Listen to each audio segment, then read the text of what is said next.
3, 2, and 1. Well, hello, everyone. Welcome back to another episode of Persuasion by the Pint. I'm Jonathan Taylor, along with Sean McCool. Sean. Today, we're going to be talking about mind control and hidden addictions. I knew you were going to say that. How did you know that? I actually made you say that. That's right. You did. Through a certain level of, I don't know. You just put the, what do they call it? To put the whammy on me. Yeah. It's like Inception. And I made you think it was your own thought, which is kind of what we're talking about today. That's right. Not the movie Inception, because nobody understands that. But. No. That's one. I know that's one of your favorites. I love that movie. It's a marketing. Is that your movie. all-time favorite? Oh man, I don't know about all time. It's like picking kids. It's like there's some good movies out there, but Inception is definitely one of the top. And to me, it feels like a marketing movie, because that's ultimately what you're doing as an advertiser and marketer, is implanting a thought in somebody's head in such a way that they think it's their own. Yep. And that's the whole point of the movie. Absolutely. Now, were you ever an X-Files fan? Did you ever watch X-Files? The original. Okay. Like Fox Mulder, like the what was that? The early the early shows, right? Yeah, like late '90s, early 2000. Yes, I love those. Yeah, it's like the first five seasons of X-Files were just amazing. But this makes me think about when we talk about mind control. One of my favorite episodes was about the guy that had the his name was Pusher. I think the episode was called Pusher. Do you remember that? Where he could I don't. He could push people he could just through his voice, he could literally put the whammy on them and control what they did. That's cool. Yeah. So we're going to talk about doing that kind of in writing. Yeah, that's right. Because we're going to be featuring some information from one of the most popular books that we've ever talked about on the show. We're kind of, we're approaching 300 episodes here. So that's right. We've been looking back, and we used Blair Warren's, what's it called? Forbidden Keys. I'm sorry. The Forbidden Keys to Persuasion. Right. Blair Warren. That was one of the first books we featured on our show back, 4 or 5 years ago when we first started. I don't think it's been that crazy. Long, has it? 2018, I guess. So yeah, I guess it has been 4 years. Yeah. So that's when Sean and I were doing this podcast right here in the old studio. Yeah. We were going through this book. It was good stuff. But before I got run out of town. And we still get comments on those episodes, because it was like a 4 or 5 part series that we did on this book. We're going to spend some time on one of the lessons that pertain to mind control and hidden addictions. Hidden addictions. Yes. Yeah, this is powerful stuff. If you're in sales, marketing, marriage, anything like that, these are good to know. Yep. So absolutely. And it explains a lot how, cults work. We've talked about this in the past, how cult leaders are so effective. Most of these cult leaders are very good at influence and persuasion. I know that Charles Manson, years ago, I read a thing, or I think I was watching it was a biography I was watching on him, where he read, I think it was when he was in prison, one of his first stints in prison, he read the book, How to Win Friends and Influence People. He studied that book backwards and forwards. So very nice. And by the way, it is 6 hidden addictions, not 5, not 7, right? 6. So obviously Blair's not perfect, because he came up with an even number. Yeah. Maybe he should have cut one. Maybe he should have added one. I don't know, but I don't know what kind of copywriter he thinks he is. Yep. And doing just 6, that doesn't make sense to me. But actually, maybe there is 7. Is there 7? There is 7. My notes were cut off. See, and I just threw. There are 7. Yeah, I'm looking here. Yeah, there's my notes were cut off, and I thought, no. Oh well. That makes me feel better though. Absolutely. That he ended with 7 and not 6. That's right. All right. Well, before we jump into the marketer, yeah, you gotta give him a little credit. I know. I was like, it was kind of confusing. So Before we do that, though, let's jump into some juvenile beer talk in honor of our last week's guest, Chris. Not guest, but commenter. I was hoping the comment was still saved in StreamYard so I could throw it up. But that's right. All right. That's so right. this is the juvenile beer talk part of the podcast. That's right. He is not listening. He's waiting out his 15 minutes or so. Yes. And then he'll jump on. So what do you have over there? Man, I think I've got a really good one. All and right. I will say, well, I know I do because I've already jumped the gun a little bit. Oh. One of those things, it's like Christmas. You can't wait till Christmas morning. So you might like take a little peek or, open so one Jonathan's of those gifts. Jonathan's not so hidden addiction. Yeah. You know what they say, idle minds or idle hands or the devil's workshop. And that in my case, I had a little time before the show started and getting a little work done. I'm like, ooh. Looks like you did a little redecorating too. They got a plant back there. Has that been there for a few weeks? No, it's new. It's new. And I have to compliment because I'm actually renting out my studio part-time. So I get to enjoy the benefits of one of my rentees who rents the studio from me on a monthly basis. That's cool. Once a week. They've kind of spruced it up a little bit with a little plant life. There you go. Even though it's artificial, but still looks, it's nice. A little depth there. Cool. Yeah, I like it. All right. Well, you want to start? Yeah, I'll start. I've got the highly acclaimed KBS from Founders. Okay, yeah. This is the espresso. Ooh, that sounds good. The KBS flavored stout espresso ale brewed with chocolate and coffee, aged in oak bourbon barrels. Wow. Yes, this is 12%, my friend. Wow. And I may need that around 6 o'clock tomorrow. I don't know for sure, but I'm not. I've got some of these saved just in case. I will. And I've got some folks of the opposite persuasion that will be over at the household. So I may have to go upstairs or watch the game in a different room and drink these down one by one. Yes. So, well, here's what I've got. So you know how we just had Halloween.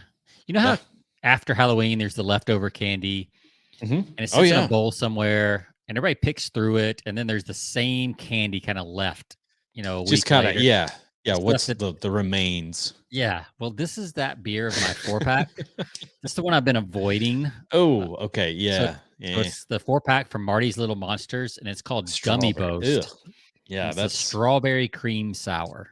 Now the other three were really good from this 4-pack. Yeah. So I'm holding out a little bit of hope, but I have not tried this. There's the Gummy Ghost, a little scary looking. But yeah, this is the leftover. You should have put that one in somebody's trick or treat bag. Probably should have. You can't do that to a kid. We did. Yeah, we didn't have a single trick or treater, so our driveway's up a hill. Oh, okay. Too much. The neighborhood, there's effort. The houses are far apart and on our street. Like nobody likes to trick or treat here. It's just not time efficient. All right. Well, let's cheers it up. Okay, let me see. All right, let's see that color. Once again, I've forgotten my glass, so I've got a little which is it is an espresso. This is perfect because it's an espresso stout. So this is great. All right. Cheers. Cheers. Forgot. There we go. Double. Oh. Wow, that is sour. That is not lie. That tastes exactly like little. I saw a bitter beer face. I saw you pucker up after that. It actually tastes like candy, like a sour gum, like Sour Patch Kid. I'm not a big fruity candy person. It tastes like a Sour Patch Kid. Yeah, Rachel loves those Sour Patch Kids and those sour gummy worms. Go find her this beer; she'll love it. Yeah. It was shocking, even though it said sour on it. No way, not it's actually not bad. Really, actually not bad at all. Okay, it almost tastes more like a cider than a beer. So, yeah, I could actually get used to that. I wouldn't That's interesting. So what's your score while I think about mine? This is going to get every bit of somewhere between 4, 8, and 5. Oh, man. Oh, man. There are people interrupting me. This is getting a 4, 8, 4, 5. I'm going to split the difference. I know I gave a 5 last week. Yeah. And it was amazing. I don't think this one's on that level. It was so good, but I'm going to give this one I'm going to split it. I'm going to give this one a 4.9. It's right on the edge. It's really good. Something about these coffee stouts and coffee porters, especially the little espresso there. It is amazing. I love that. Man. All right. Well, I'm going to give mine a 3.5. 3.5. It's not bad, but it's kind of. I think if you like sour beers, you'd probably like it, unless it's just too sweet for you, because it does have some sweet. Yep. Yeah, it's actually surprisingly drinkable. So, just not something I would pick again, but it is a solid middle of the road kind of beer. So, yeah, 3.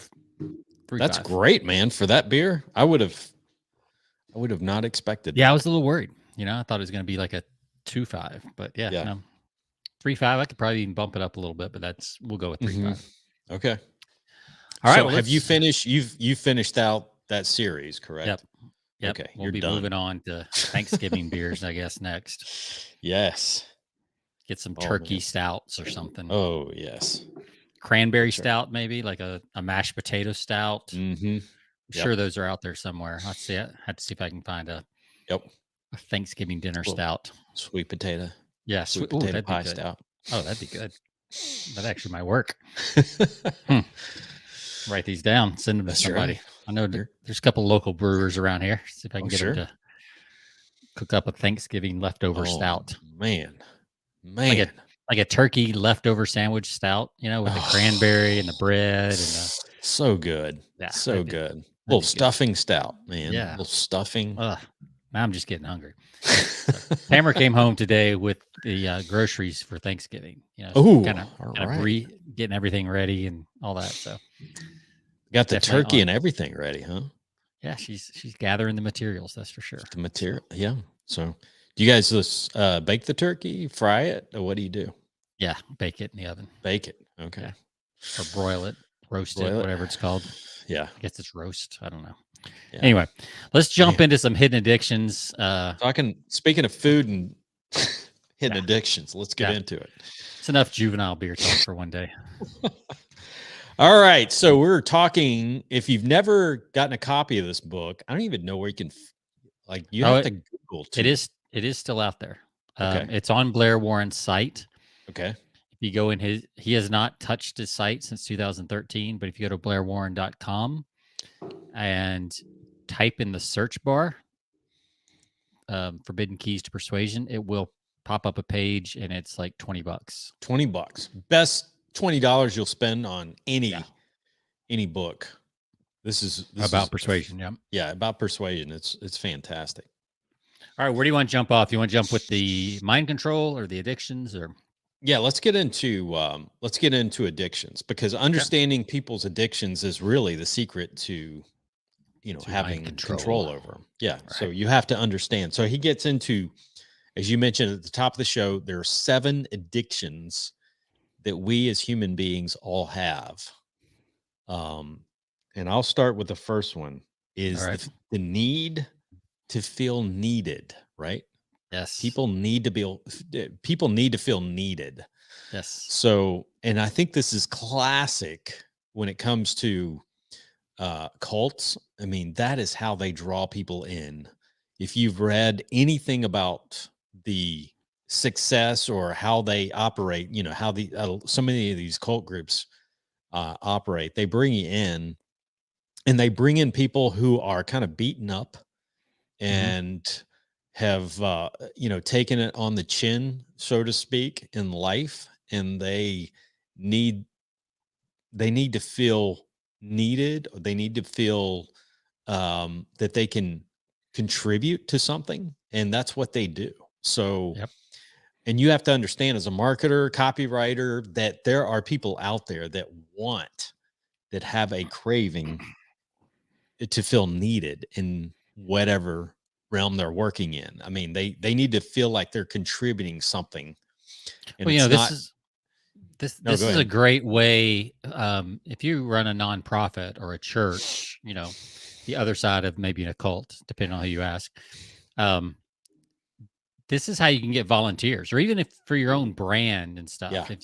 If you look in a lot of Facebook groups, you'll see that there's a person in there that's not officially associated with the brand that will rise to the top Yep. as kind of a moderator. They're always, Mm-hmm. answering questions in the group and all that stuff. And they're Right. not a group owner, they're not a founder, they got nothing in it, Right. but they need to feel needed, so they show Yeah. up. And you can actually you can use that to your advantage as a business owner, Right. nonprofit owner, anything. When you see those people, you can understand that what's going on is they need to feel needed, and you can put them to work, and they are Yeah. happy to do it for free. Yeah. Absolutely. Yeah. It's amazing how, it's pretty much timeless if you think Mhm. about, this need, and it will always be. I mean, what we're talking about here are addictions that are not there. I mean, these are evergreen. They will always be around. Yeah.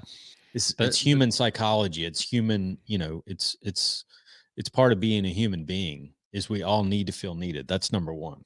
Yeah, there's no AI that's going to take over That's and right.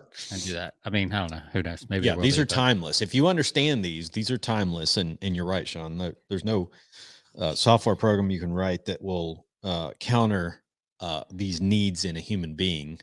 yeah, it might And help. There might be some that help fulfill and sure. that need, Hmm. like Replica AI that just came out, Hmm. and you can create a virtual AI friend Yeah, to go talk to and talk that's with. right. So it's crazy. Sounds very sad, but Yeah, it's also fascinating at the same time. it is. It Yeah, really is. yeah. All of these that we're talking about are human nature Hmm. type things. Yeah. In human nature, we've said it before. Lots of people have said it. Prince the principles of human nature does not change. Marketing Hmm. tactics change. Marketing platforms change. Even the physical things that people want change over time. But human nature does not change. That's And right. if you can write and sell and speak to human nature, Yeah. then you'll always be able to, That's right. kind of make a living and convince people and all the things you want to do. One of the I don't know if you've ever read Steve Jobs' biography, but one of the ways that he convinced the president of Pepsi or the Mhm. VP of Pepsi to come work for him. Steve Jobs was known as having these long walks, with people, and he would kind of, talk with them. And he was very good at persuasion, though. But one of the lines that I remember in reading the book is like, do you want to sell sugar water for the rest of your life, or do you want to change the world? I mean, Yeah. Yep. there I you mean, go. yeah. That's, do you want to feel needed? Yeah. Yeah. I want Exactly. to, do you want to just sell a commodity, or do you want to change the world? Do you want to work for a place where you're truly needed? So, And what's funny is you could just as easily flip that around, and be like, yeah. hey, do you just want to sell metal and plastic, or do Yeah, you want to make people's lives happy? absolutely. Right? Yeah. So I could flip it around and make the same argument the other Hmm. way, Hmm. because Yeah, you're tapping into, it's not about the products, it's about what that's people right. want. That's exactly. Yeah. All right, so let's look at hidden addiction number 2. People will do anything to gain a sense of hope, right? When Yes, aware of an impasse. an impasse. People, Was impasse, it impasse? impasse. Yeah. Or impasse or impasse. Yeah, whatever. An obstacle. Let's go with that word. Yeah. An obstacle. A People will do roadblock. anything to gain a sense of hope. And that is persuasion in a nutshell. People are Yes. sold on hope all the time, right? Yep. Well, It's how. there's a great line from his one sentence persuasion book that kind of pre-sold this book back in the day that I pulled out for the show. Oh yeah. And Right. it's the 27, it's the one sentence, it's 27 words. People will do anything for those who encourage their dreams, justify their failures, allay their fears, Absolutely. confirm their Yes. suspicions, and help them throw rocks at their enemies. Mm, Because all those things create a sense of hope for the that's right. person. That's right. Yeah, if I feel stuck, and we talk about this in marketing all the time, but it's not hmm stated this way. Usually Yeah. what we talk about is creating the gap, right? hmm There's the hell of where they are and the heaven of where they want to go. Right. And if they feel stuck in the hell, then that impasse is the gap in between. Yeah. And they'll do Absolutely. anything. hmm So if you can talk about the hope, they'll do whatever it takes to build a bridge to cross that gap. Right. And that's how you Absolutely. sell most every product, Oh yeah. you know, Yep. outside of commodities and even some commodities, but that's how you sell most, especially information products. Yeah. You know, a lot of things. This is what people are doing. They're trying to get around that roadblock and have a sense of hope about it. Yeah. Yeah. And this works for anybody. I don't care if you're talking to, like, as Dan Kennedy says, you're not talking, if you're marketing B2B, there is a person that you're talking to within that company or organization. Like, I mean, people think of this mostly when you're selling to consumers, but even in my industry where you're selling, B2B, there's a face behind who you're selling to, that Yep. engineer, that purchasing agent, the, person that needs some sense of hope to make, what is their hope? Their hope is making their job easier. Their hope Yes. is not getting fired because, Yeah. exactly. Their hope is maybe getting a promotion because they made the right decision. So those are things you have to tap into you're not tapping into what the company's goals are. Those don't matter to you as a marketer. What matters is the person who's behind that desk that's actually making that decision. Yes. What are their hopes? What are their dreams? Like, what do they want to do? What do they want to achieve? Yes, because an S corp filing or an LLC filing cannot make a decision. That's right. Exactly. Only the people inside that company can make the decision. Yep. And they will make those, as we've talked about before, they will make those decisions when you present them. They will justify it. You sell them on the hope, which is the emotional side, and they will find every reason to justify it logically to their superiors. And a lot of times if you do a good job with the hope, they'll start telling you the logical reasons. That's right. Absolutely. And you'd be like, oh yeah, we can do that. Yes, we can do that. And exactly, because they'll tell you everything you need to know, especially if you just shut up for a while and let them tell you. And just listen. Yeah. They're telling you everything they need to know. Yes. All right. So number one was people need to feel needed. Number two was when aware of an impasse, people will do anything to gain a sense of hope. So hidden addiction number three. People need a scapegoat, right? So really? you touched on this earlier. People need to be able to. You think so? These days, people want a scapegoat? Well, just look at, we're in the silly season of politics. How many ads have you seen lately in the last few weeks? I'll be glad when Tuesday's over, by the way. Yes. But finger pointing. Yeah. Both sides. I mean, even in sports, like, oh, absolutely. Yeah. You need a scapegoat, right? Fans weren't in it. I mean, we've even had some coaches in the last year or two like call out the fans because the fans weren't showing up. Like, like that's the problem. I mean, come on, But it worked. Unfortunately, we laugh at this, but it's very effective, right? We all need a scapegoat, and it doesn't have to be another person. It could be anything. Yeah. It could be my personality type, right? I can blame my personality type. That's a scapegoat. That's right. I could blame, people some monk that came up with a beer. I could blame him, That's right. for my bad day or whatever. Like it could really look at Twitter right now. Elon Musk, man. Talk about like scapegoats. This is a prime example. I mean, like advertisers are, I don't know what's going on with their advertising model. I don't think it was very good to begin with, but Yeah, no. But once he buys that, there's a scapegoat there. I mean, there's like, he's going to change things, and then, it riles people up on one side or the other. So this gets them, their donors or the people that support them, they use this as leverage, man. Each side uses this as leverage. It's unbelievable how effective it is. Yeah. When you identify the boogeyman. Yeah, I mean, look at, and you learn this early, right? I mean, you learn this as a kid, like so and so stole my whatever, or so and so. Like you ask two kids, you got two kids. Yep. You're right, and you ask them who did it. First thing they do is point to the other person. That's right. It's like, no, he made me do it. Or I mean, if we go back to the original story, Adam and Eve, right? It's like God's like, "What have you done?" She made me do it. Yeah, she gave me the fruit. Yeah. Like, oh yeah, that's our first story around humanity right there. Absolutely. Yeah, it's just, and it hasn't stopped since. I mean, and guess what'll happen? Like, these things will be amplified. If we go into recession next year, believe me, you'll see all the financial ads. You'll see all of the ads or all of the marketing that comes out as to the reason why we're in a recession. It's, it's the feds, the Federal Reserve. It is, greedy corporations. Yeah. The oil companies that they're pricing their product too high. They're making millions off of the consumer. Yeah, and you'll have it on either side. Like it's, we're not picking sides here with this. This is human nature.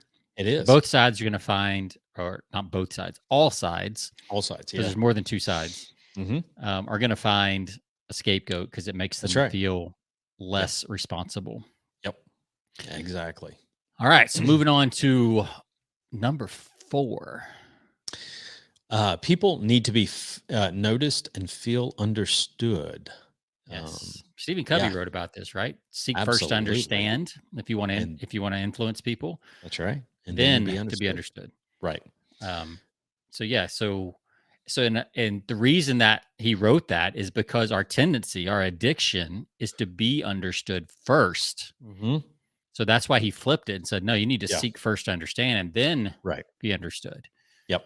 And if you can do that, you'll feed their addiction, and those people will forever be, will like you forever because, or at least until you screw up and do something else. So. But for a while you'll have them, right. So, and this in sales is, oh yeah. If you go in like slinging your product and you got commission breath, like, you're not getting anywhere. But if you come in and you like sincerely, and you can get them to really believe that you want to know what's going on in their business and what's working and what's not working. And, how could we help, that kind of stuff. Yeah. They will open up. Yeah, absolutely. Because nobody has to acknowledge that person as, again, going back to, you're never selling to a company. You're always selling. And you need to take this away. This is the most important thing that you can probably take away from this podcast, whether you're in a copywriter or you're in sales. You're never selling to an entity. You're selling to that person who has feelings and they have wants, they have needs, and those people need to be noticed and felt understood. And you have to acknowledge them for what they've done or what they have to go through, or, and the way you go about that is ask them questions about themselves, about what their job is. If you're a copywriter, sometimes it's all about, you can ask questions, but, your job is to say, a lot of times to say, it's not your fault. It's not your fault. We talk about that a lot, That's a combination of the scapegoat too, right? That's right. Yeah. That's why that phrase is so powerful, is because people want a scapegoat. So if you say it's not your fault, well, that means even if you don't pin it on anybody, an actual, scapegoat, it implies that there's one out there for you. Yep, exactly. So stories are really, I would say, as a copywriter, stories are a really good place for the need. People need to feel understood. And, writing, Sean, you can relate to this as a copywriter, writing stories that relate to people, and relating your own story you've got a great story to share, and I'm sure that you talk about that a lot, like your own story of like, here's where I was before, as a painter, the having $250 in your bank 26, account. man. 26. Yeah. Okay. Less than that. Yeah. It was 1/10 of that, man. It's a rough day. But that's relatable, Yeah. that gets on their level. I mean, There's so many people that you're probably trying to sell to on one level or another that, are missing one paycheck away from yeah. that reality, I mean, I remember back, even before that, how many times like the bank was like, is this going to clear in time so I don't get an overdraft type thing? Like, and I remember going to the bank one time, kind of after I'd started writing and we were doing pretty well. And I'd kind of forgotten about those days of overdrafts and things like that. And I go to the bank, I'm depositing a check, and there's this couple outside, beat up old car, and they're both sitting there. And I overhear them talking about how their overdraft. They had like 3 things hit in a row, and they had like 3 overdraft charges. So it was like $100, and they didn't even have, obviously if you get overdrafts, you don't have $100 in fees to pay. Yeah. And I just remember thinking, oh man, I was there like 2 years ago. Yeah, exactly. It's funny how quickly you can forget sometimes too. Right. That there's people dealing with that every single day. Sure. And if you can tap into that emotion and that kind of stuff that's going on through stories and that you understand what they've been through, a little story like that goes a long way. Huge. Yeah.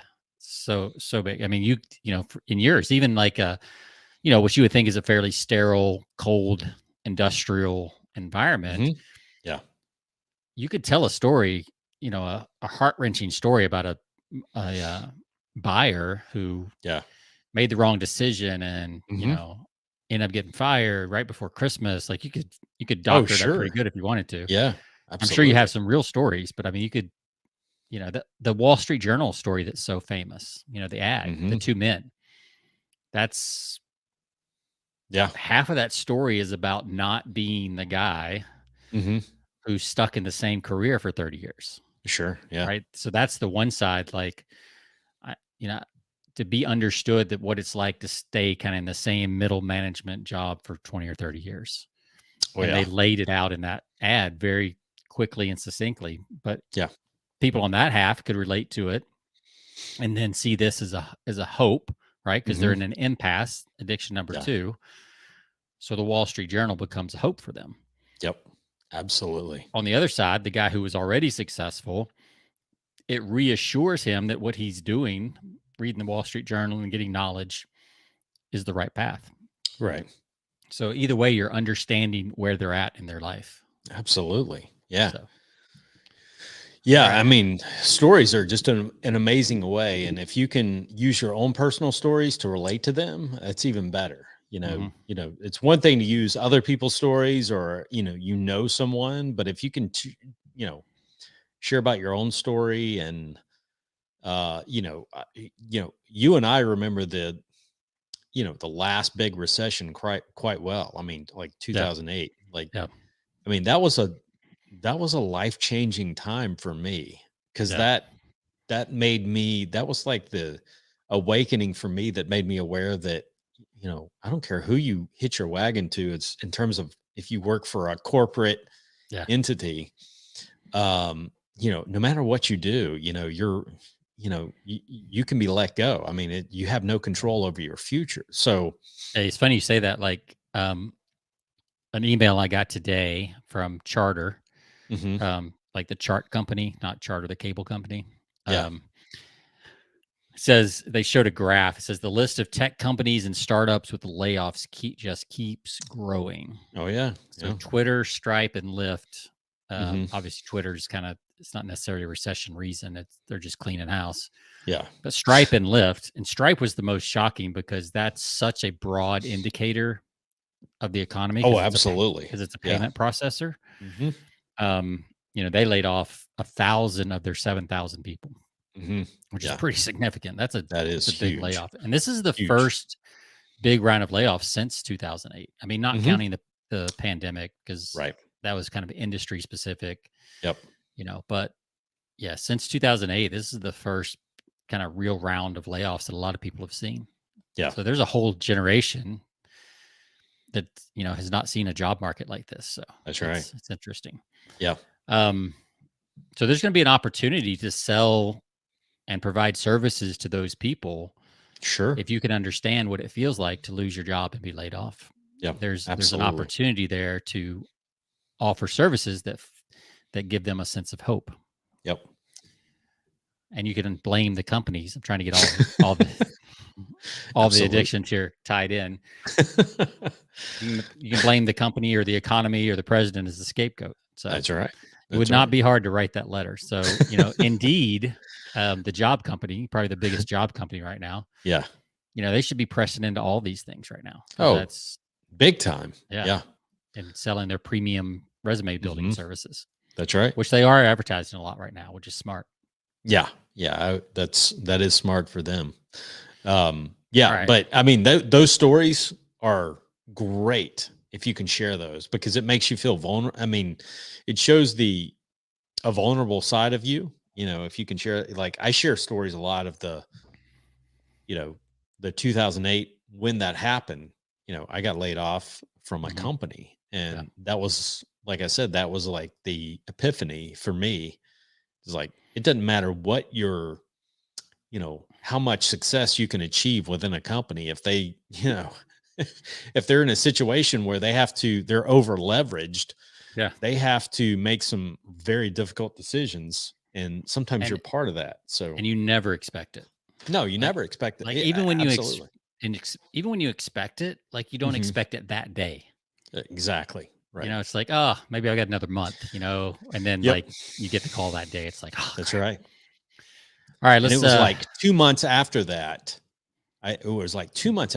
I wrote the first book that I ever published. Right. So cool. it was like, So I was like, okay, things have changed. On your way. That's right.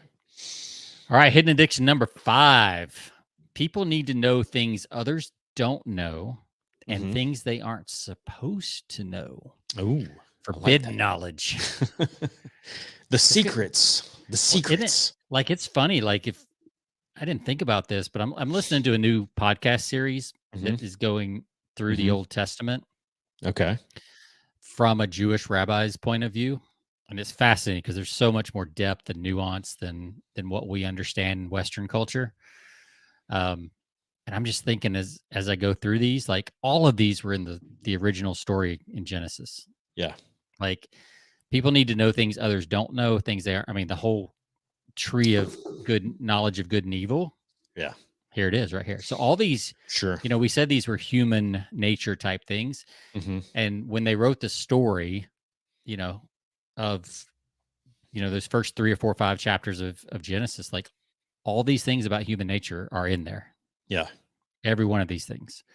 People want to feel needed. They need a sense of hope when things come to an impasse. They want a scapegoat. They want to feel noticed and understood. And this one, they want to know things they aren't supposed to know. I want to know what is good and evil. Like I want to know that, So, and this is why I remember when I worked at Stansberry, one of the first things my copy chief told me is like,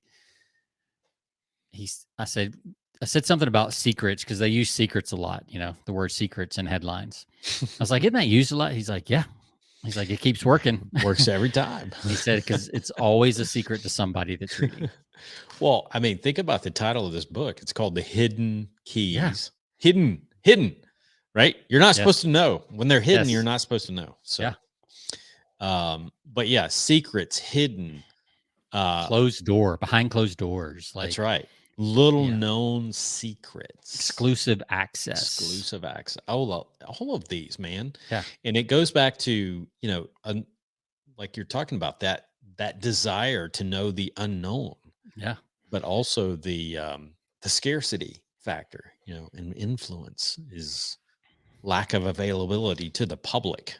Yeah. Right? I mean, this is the reason people upgrade to VIP on a lot of products. That's right. Yeah. Because they think they're going to know something that the people who aren't willing to upgrade don't know.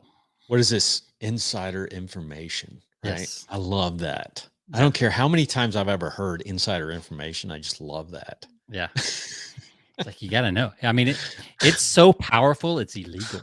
It is. Right? Literally. My father-in-law, and I hate, I'm not going to, I don't like to bust on family, because my father-in-law is very savvy, and he's been in the accounting field for a long time. Yeah.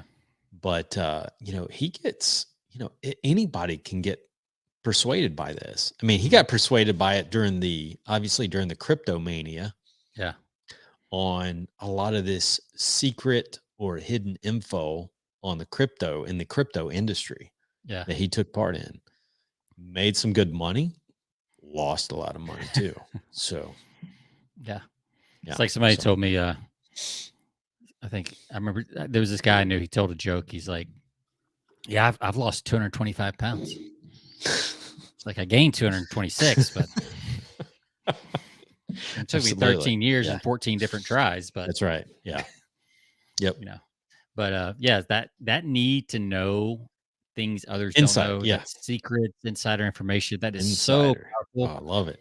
And it, like I said, it doesn't have to actually be like, that's why people upgrade to VIP. That's why people want the extra package, because they want to know. And I would even argue, want to feel things other don't feel, which kind of hits number 7, which we'll get to in a minute. Yeah. I don't know if this one's true, but we'll go in number 6. We'll see if it's true. Yeah. Okay. Unless you had something else for number 5.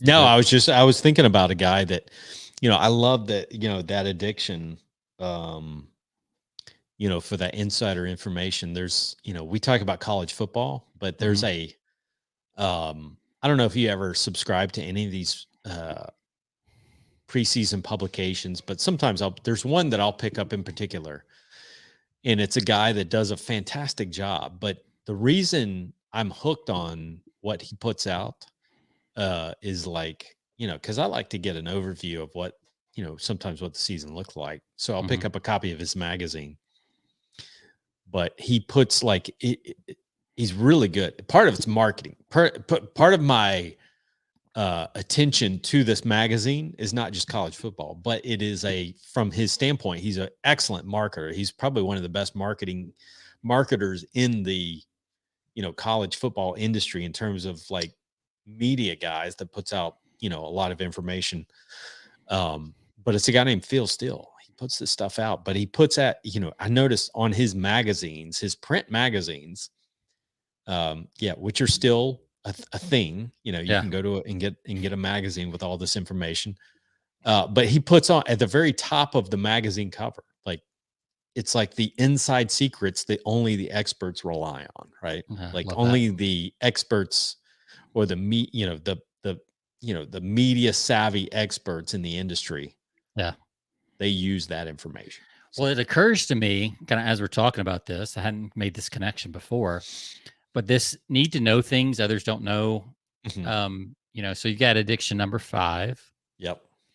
But then it kind of leads into addiction number 1, which is people need to feel needed, right? Because if I have the information, right, then suddenly I am more valuable to the tribe, whatever tribe I'm in, right? That's so if you're out with, a group of guys, they're talking sports, and you've read the magazine and they haven't, right, that gives you a sense of, superiority and knowledge and things like that makes you feel good, makes you feel needed. Absolutely. All right. So, lastly, 2 more. Got 2 more. Oh, we got 2 more. I don't know if this one's true. Sense of power, or people need to be right. Yeah, you think that's true? You think people feel like they need to be right? Man, I wrote down that. Okay. So I must. You missed I missed that one. People need to be right. People need to be right. Man. Oh no, where'd you go? All right, let's wait for Jonathan to come back. Had a little technical glitch there.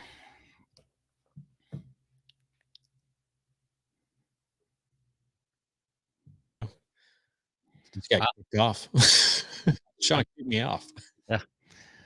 So I wanted to I clicked the little icon there. I the think leave button or something. Yeah. No, Yeah, so I people, think I don't know. This is an interesting one because I don't. I definitely think it's true. I mean, just read Facebook comments, you'll know it. People need Yeah, to be that's right. true. There's Yeah. arguments. Yeah. I mean, Yeah, people definitely need to be right, but I don't think anybody would admit that they need to be right. They just think they Right. are right. Right. That's true. So it's very kind of subtle. Like you would, like some people will agree, yeah, kind of need a scapegoat or like, now people will agree. I think other people need to be right, but they would rarely agree that they're addicted to Sure. being right. But that's only because they think they already are right. I think that certain people with egos need to be right, but I think that maybe, I don't know, maybe that's across the board. I think it's across the board because I think there's a comfort in believing that you are right. Yeah. And so the need is kind of there. It's not like some of the other needs where you're aware of the need. I think this is just because information is just everywhere and there's so many sides that you can feel like you're already there, but you don't actually know that that's what you need. It's almost like, people are like, no, I don't need coffee. Yeah. But then they try to stop and they get a headache and they're like, that's passing right. out. You're like, so you don't feel like you need coffee, but yeah, right. you drink it every morning without fail. Sure. Yeah. It's like people who, they say marijuana is not addictive and and people will be like, yeah, no, I can quit any time. It's like, well, when's the last time you didn't? Right. Well, it's been a couple of years. I usually do it every day. I wake up first thing in the morning, have a little wake and bake. But yeah, I can stop whenever.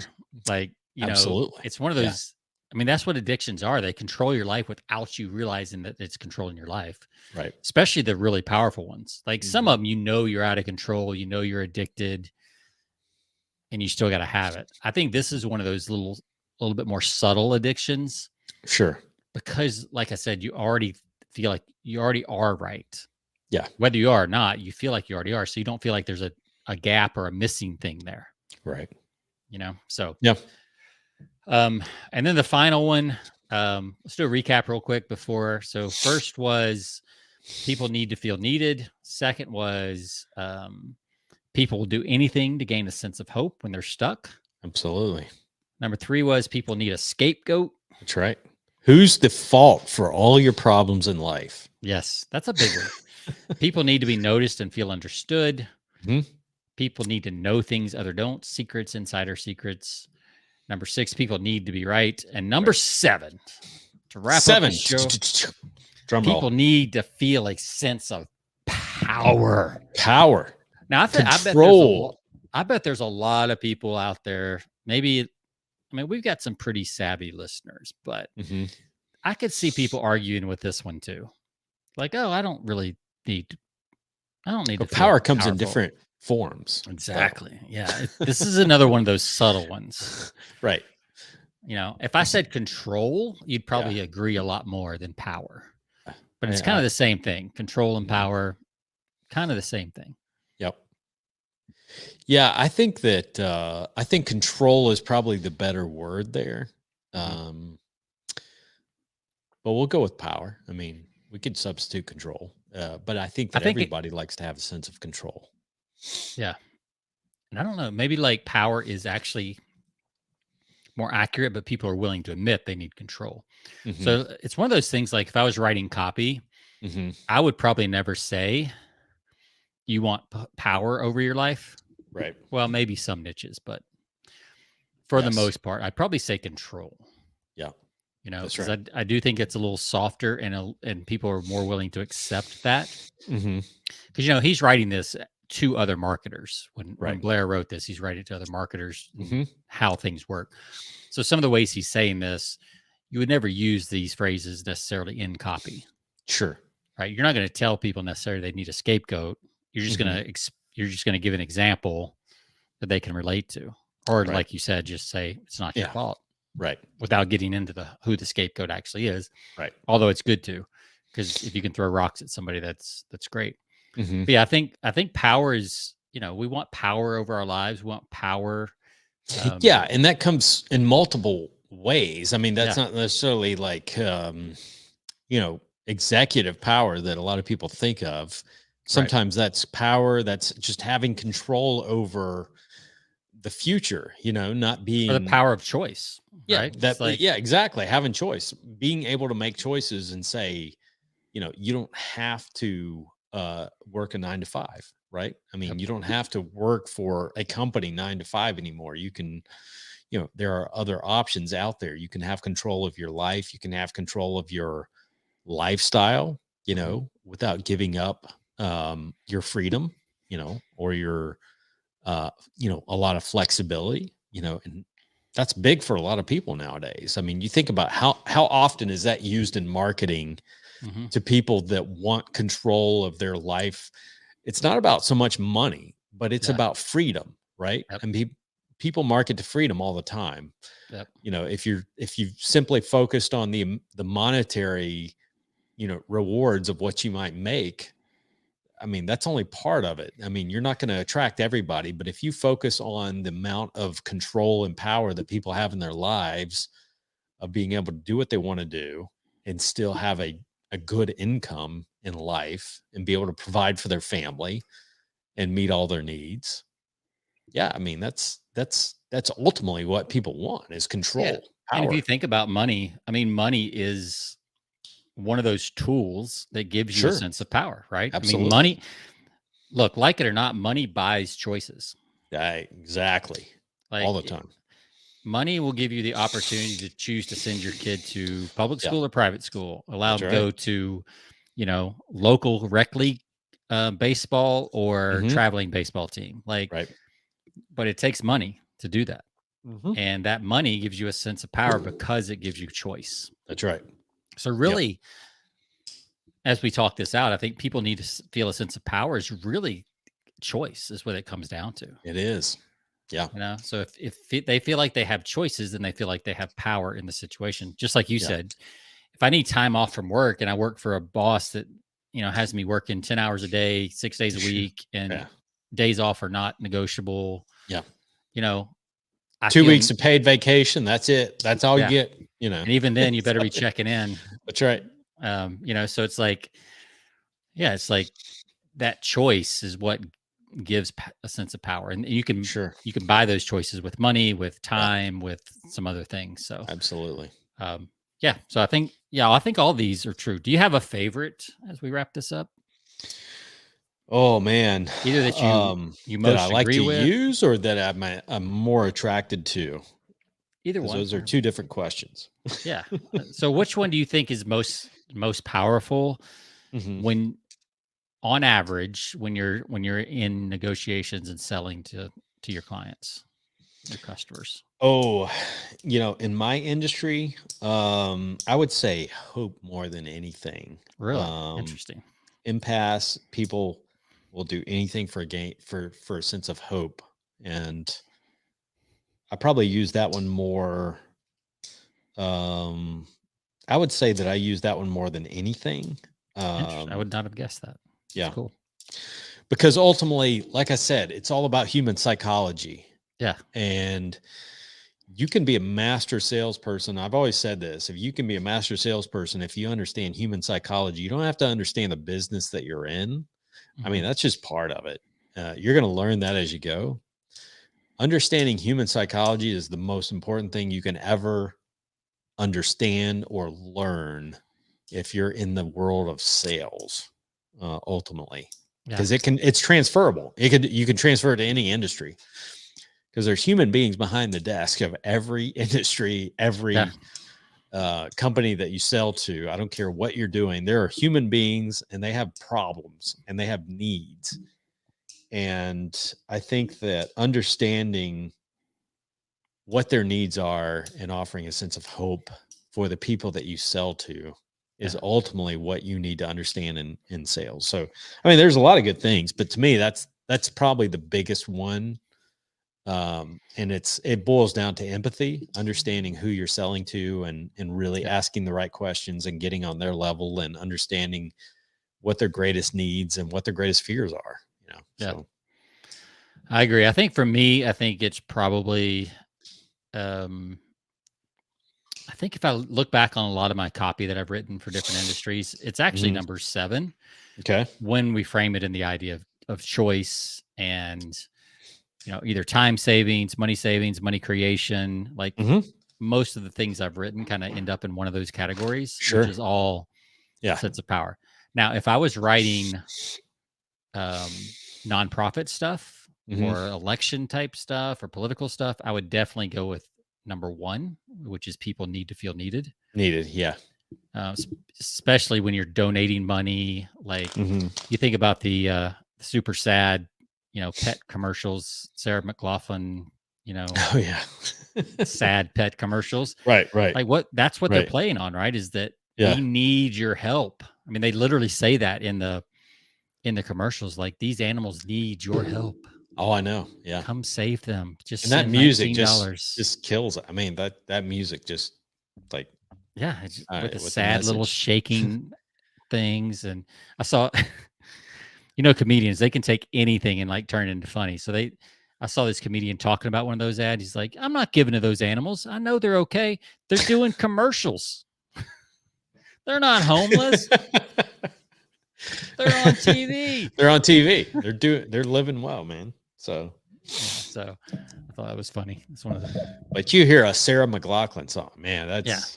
It's along with that. You might as well just open your wallet, and write a check, or tap the card, or whatever you do these days. Arms of an angel. Yeah. Text $10 to 000. Oh man, this is so sad. Yeah. But it works because we want to feel needed. We want to feel like we're part of the solution. So it does, I think, vary like which one you would use depending on kind of what industry you're in and things like that. But they all work in all industries because there's always a human involved. And scapegoat's another one. I mean, I use all these, but scapegoat's another one. I'm killing it on the scapegoats when there's always someone to blame. When you're in sales, like, whether it's, obviously the inflation factor, you start to blame me. I think about, price controls, or not price controls, but price increases. Inflation has been a significant part of price increases on raw materials. And I've had to have those difficult conversations with, a lot of people that I work with and sell to on a regular basis. Yeah. And so you're like, those kids in China, man, they want to raise. They're digging Absolutely. They need a raise. Trust me. Every time I go into a meeting with a buyer, before I meet with them and talk to them about the 30% price increase they're about to get hit with, I'm going to make sure that I have a scapegoat. And I'm tying this to a scapegoat, and there is a scapegoat. Quite frankly, I mean, it's easy, in these turbulent times. But you always have a scapegoat on who. It's not like we have to increase your prices. But guess what China's doing? Guess what's happening over in China? Guess what's happening? They're hoarding resources, or whatever. Like these Chinese, man. China, or the war in Ukraine has been another scapegoat, and people have used that, I think in some situations been overused. Oh, for sure. But there is a scapegoat out there everywhere. And you're seeing it in the, in the prices of fuel, the prices of gasoline, and what's interesting is like, and a scapegoat doesn't have to be a person. It could be a situation. Absolutely. Yeah. Right. That's right. You don't have to tie it to some person specifically. It's right. It doesn't have to get personal necessarily. It can in some things you want to. No, if I'm running a political ad, then I'm going to go directly at probably my opponent. Absolutely. But like you're saying, I might go more general economic conditions if I was talking about price increase. Because I don't want to be the bully pushing one person under the bus. That's right. Because it's like you just don't look good when you do that. My friend Kent Julian, who we've had on the show in the past, he's a professional speaker, very good speaker, and his niche is in the education market. But he talks about when he talks about like his competition, like a lot of other speakers out there, this is how they go about things. This is not how I do it. Right. And he's not labeling anybody in particular, but the industry, right? I mean, in his industry, this is how a lot of things work, but here's how I'm a little bit different than what the industry is. So, which leads into the whole, he knows something they don't know. That's right. Yeah. And then you want to know that, like all that stuff. Yeah. All these loop back on each other. That's right. They're very, they all tie in very well together. As a whole. So, well, that's good stuff. We are right at an hour. Okay. So that's good stuff. I love it, man. And that book just keeps on giving. It's again, you need to check it out. Just Google, Sean, do we have a link or should they just Google BlairWarren.com. And then, like I said, you'll have to go to his up top. There's a search bar. You can't really see the search bar. There's a little arrow, and you just click on the arrow, and it opens up a search bar. It's a very minimalistic type site, and like I said, it's not active. But we're not getting any affiliate off of this. We're just recommending it because it's good stuff. Yeah, it's a great book. And if you want his like smaller version, the one sentence persuasion course, that's good too. That is on Kindle. So if you search Blair Warren on Amazon, you'll get that. That's the only. He's written 2 books, but you want the one sentence persuasion course, which is also really, really good. It's really good. Which basically sold this ebook. Oh yeah. It sells. It does a really good job. I mean, in that it was very informative. On Kindle is like $3 or $4. Yeah. So, and it was basically a sales letter disguised as an ebook. Exactly. So very useful, very informative. He doesn't even know who we walk. I don't know. This guy's like off the radar. Yeah. So, but we just endorse him because it's good stuff. So. Yeah, he's. I've seen some other guys who've done YouTube videos about his work, and nobody knows where this guy is. He's just out there doing. We'll come to find out one day that he doesn't even exist. Yeah, he's probably a pen name. Blair Warren exists. He's a pen name. Somebody got tired of writing under. That's right. Like Michael Masterson. He's like, yeah, I'm done with that. Now he's back to Mark Ford. Really? What is his name? Mark Ford. Mark Ford. Yeah, that's right. So Michael Masterson was a little more, amazing. Yeah. Amazing writer. I love listening or reading his stuff. So, yeah. All right. Well, let's wrap it up. Okay. As always, you can find us over at persuasionbythepint.com. You can find us on all of your podcast platforms, Stitcher Radio, iHeart, Spotify, you name it. We're there. You can find us over at Facebook, over at our group Persuasion by the Pint, and just do a quick search. Or if you have comments, you can email us over at persuasionbythepint@gmail.com. And Sean, it's been fun, man. We got a great weekend coming up. Yep. A lot of good stuff happening. We got the World Series. Your wife's Philadelphia Phillies with the Houston Astros is going on. We got a lot of good stuff in football, college football. Big weekend in college football. Big, huge, humongous weekend if you follow college football. I'm going to tell you, though, even if you're not a college football fan, if you are a follower of gambling, which I sometimes like to check into, not that I have issues or problems or anything like that, addictions. But I do. I don't have any gambling addictions yet. But if you do, it's fascinating. I think we should probably do a segment in our on our show about gambling. Ooh, that'd be good. Gambling and persuasion. Yeah. I think we should probably get a gambler on here. Someone from or a casino owner or a bookie or something. I'm going to put that out there. Put that out. That'd be good on the query in Harrow. Yeah, and that really feeds into number 6 that people need to be right. I mean, that's really need to be right. Absolutely, what they're doing, right? That's right. They're betting on how right they are. Yeah, and that was what I was going to say. Is like the money. It's fascinating when you watch some of these lines in gambling. How people put their money says a lot, right? Especially on a mass scale, right? It tells a story. Yeah. Our friend RC, he says that about the stock market. Yeah. Like, if you look where people are putting their money, the stock market is just where are the most people putting their money at any given time. That's right. That's all. If you want to follow election predictions, which I typically will look, I never look at what the polling says in elections. And we're about to come up on it. We might be able to talk about this too next week, Sean. Yeah. Post-election. But I don't go to polls. I like to look at betting models, right? Because they're pretty accurate. If you follow the last several elections, anything these days. There are degenerate, and I don't gamble. I got to preface this. I don't gamble, but I am fascinated by reading, by watching and looking at the lines on, games, and then also, where people are placing their money on, upcoming elections. Is fascinating. Wow. But it's amazing how accurate those are. I never even thought about people are betting on elections, but I guess they are. They are betting. Yes, absolutely. That's crazy. People, and people will put their money. It's not based on emotion. It's on, where they're putting their money. I mean, they got to make some money off of this. So it's pretty interesting. So I have to rustle up a guest on that. Yeah, that'd be fun. That'd be fun for sure. All right.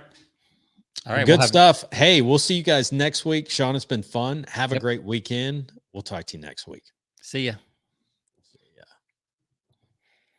Good stuff.